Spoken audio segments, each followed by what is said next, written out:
dans la vie d'ici-bas. Assurance pour le logement, pour le véhicule, pour la santé, hein, en cas de décès, etc., etc. Combien d'assurances est-ce qu'on a pris pour le jour du jugement? Combien d'assurances on a pris pour notre tombe? Combien? Toutes ces assurances-là, vous croyez que vous allez les trouver où?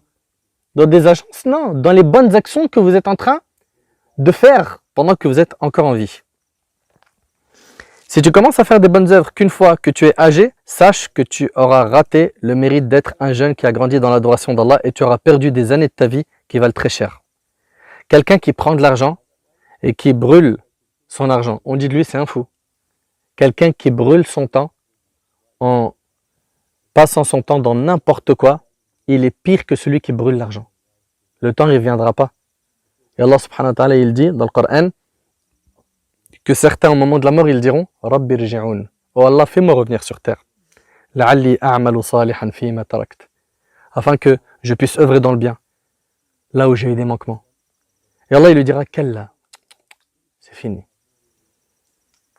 Eh, vous croyez que c'est de la blague tout ça? Tout ce qu'on est en train de dire aujourd'hui, on va le voir de nos yeux. Et ça commence déjà dans la tombe.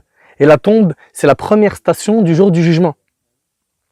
Uthman ibn Affan, radiallahu anhu, ce noble compagnon, quand il se tenait devant une tombe, il pleurait tellement que sa barbe était mouillée.